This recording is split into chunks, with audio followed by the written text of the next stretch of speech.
दिल्ली में सांसों की जंग बरकरार।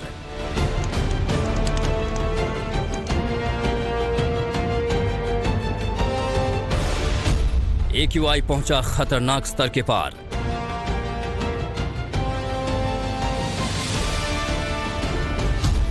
प्रदूषण से थमी वाहनों की भी रफ्तार। दिल्ली NCR की हवा दिन ब दिन और जहरीली होती जा रही है। दिवाली के बाद से दिल्ली NCR में प्रदूषण बढ़ने का जो सिलसिला शुरू हुआ वो लगातार जारी है। हालात ये हैं कि देश का दिल यानी राजधानी दिल्ली आजकल जहरीली गैस का चेंबर बन गई है।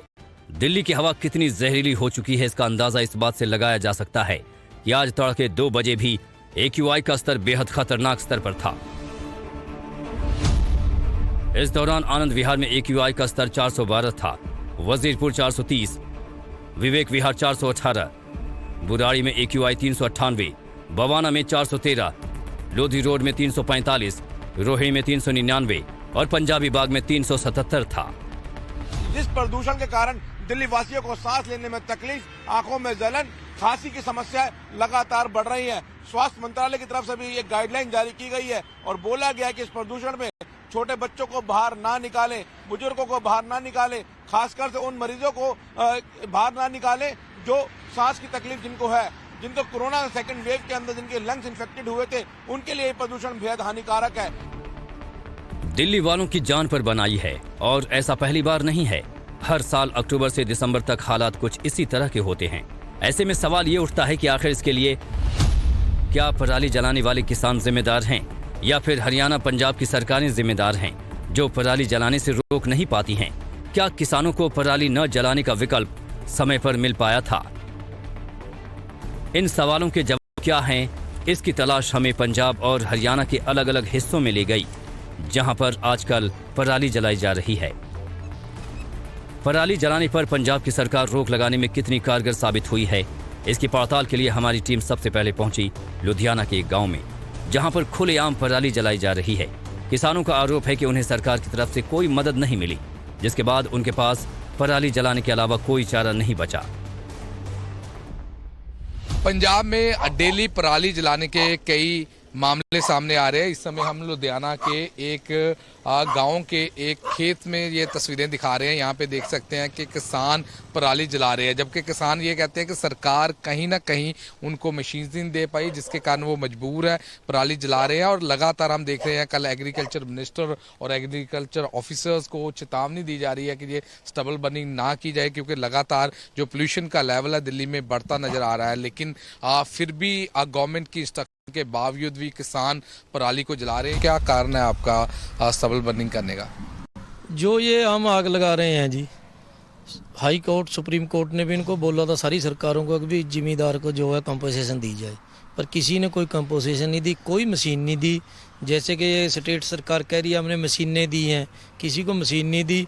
अब जो आप देखो नवंबर शुरू होने वाला है, कल से गेहूँ की बिजाई तकरीबन जिम्मेदार कर चुके हैं और आग लगाई है, क्योंकि अब जिम्मेदार के पास कोई रास्ता नहीं है। ये बोलते हैं जेल देंगे, पर्चा देंगे, दे दो जेल और पर्चा क्या है। लुधियाना तो पंजाब के महज एक जिले की तस्वीर है। ऐसी तस्वीरें आजकल पंजाब के तकरीबन हर जिले में आपको देखने को मिल जाएगी। लेकिन पराली जलाने के लिए सिर्फ पंजाब के किसान अकेले दोषी नहीं हैं, इसके लिए वहाँ की सरकार भी जिम्मेदार है। पराली न जलानी पड़े इसके लिए सरकार की कई योजनाएं किसानों तक पहुँची ही नहीं, और जो फसल बोने के लिए हैप्पी फीडर किसानों को दिया जाना था वो किसान सोसाइटी में पिछले 1 साल से धूल खा रहे हैं। ऐसे में आप किसानों से क्या उम्मीद कर सकते हैं? तस्वीरें दिखाना चाहूँगा जो यहाँ पे मशीन्स पड़ी हैं। This is called happy seeder. जो हैप्पी सीडर है ये इस साल वर्तों में नहीं आए, और जैसे कि जो किसान है उनका ये कहना है कि हैप्पी सीडर से बजाई ठीक नहीं होती, जिसके कारण उन्होंने लगातार इसको अवॉइड किया। तो तस्वीरें भी दिखा रही हैं कि कैसे ये जो एक सोसाइटी में है, जो सरकार की सोसाइटी होती है, और उस सोसाइटी में हम देख सकते हैं ये तस्वीरें जो दिखा रहे हैं इस समय, कि ये तस्वीरों से दिखता है कि ये हैप्पी सीडर जो मशीन दी गई है, जो सब्सिडी पे मिली है, जो अलग अलग सोसाइटियों को, वो नहीं यूज की गई। प्रॉब्लम तो सब तो ਵੱਡੀ ਹੈ ਵੀ ਖਰਚਾ ਹਰ ਜ਼ਿਮੀਂਦਾਰ ਇੰਨਾ ਨਹੀਂ ਕਰ ਸਕਦਾ। ਠੀਕ ਹੈ ਜੀ, ਗੱਲ ਤਾਂ ਮੇਨ ਖਰਚੇ ਤੇ ਆਉਂਦੀ ਆ, ਕਿਉਂਕਿ ਸਮਾਂ ਘੱਟ ਹੁੰਦਾ। ਜਿਹੜੇ ਛੋਟੇ ਜ਼ਿਮੀਂਦਾਰ ਉਹਨਾਂ ਕੋਲੇ ਸਮਾਂ, ਕਿਉਂਕਿ ਜਿਹੜੇ ਵੱਡੇ ਜ਼ਿਮੀਂਦਾਰ ਉਹ ਤਾਂ ਆਪਦਾ ਔਜ਼ਾਰ ਲੈ ਸਕਦੇ ਆ। ਜਿਹੜੇ ਛੋਟੇ ਜ਼ਿਮੀਂਦਾਰ ਉਹ ਸੁਸਾਇਟੀਆਂ ਤੇ ਡਿਪੈਂਡ ਆ, ਜਾਂ ਲਾ ਲਓ ਵੀ ਅੱਗ ਉਹਨਾਂ ਨੂੰ ਮੇਨ ਲੱਗਦਾ ਵੀ ਹਾਂ ਅੱਗ ਨਾਲ ਠੀਕ ਆ। अच्छी बात यह है कि पिछले एक साल में जहां पंजाब में पराली जलाने के मामले बढ़े हैं, तो वहीं दिल्ली से सटे हरियाणा में मामले घटे हैं। हरियाणा में पिछले साल 2561 पराली जलाने के मामले सामने आए थे, जबकि पंजाब में 10,229 पराली जलाने के मामले दर्ज हुए थे। लेकिन इस साल हरियाणा के किसानों ने कम पराली जलाई है और मामले घटकर 1,925 हो गए, तो पंजाब में ये बढ़कर 13,873 हो गए। हरियाणा के किसानों के मुताबिक उन्हें सरकार की तरफ से मदद मिल रही है, जिससे पराली जलाने में कमी आई है। ये कह रहे हैं कि जो बेकार हो जाता था अब आज के लिए कीमत दे रहा है। ये किसानों को अच्छी आमदनी कर रहा है। अभी हर एक किसान खुश है और आपको कहीं भी पूरे हमारे जंगल में देख सकते हो, कहीं भी आपको एक एकड़ में भी कहीं भी नहीं मिलेगा आपको जला हुआ। तो ये अच्छी कीमत दे रहा हमें।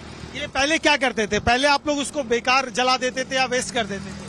पहले करते थे, बहुत दिन पहले, जब मशीनरी का साधन नहीं था। अब पशुओं के लिए भी, और ये व्यापारी हैं, ये इस बस के व्यापारी हैं, ये इसको अपना सप्लाई करते रहते हैं। दरअसल दिल्ली एनसीआर के प्रदूषण में पराली हिस्सेदारी इस साल करीब 26% की है। यानी दिल्ली की जो हवा जहरीली हुई है, इसमें पराली का बड़ा योगदान है। इसके अलावा वाहनों से निकलने वाला धुआं, इंडस्ट्री से निकलने वाली खतरनाक गैसें और कंस्ट्रक्शन से उठने वाली धूल की भी हिस्सेदारी है। और जब हालात इस तरह के बन जाएं, तो जाहिर है कि दिल्ली, हरियाणा, पंजाब की सरकारों को राजनीति से हटकर कुछ कारगर सोचना होगा, क्योंकि ये सवाल सिर्फ दिल्ली के लोगों का नहीं है।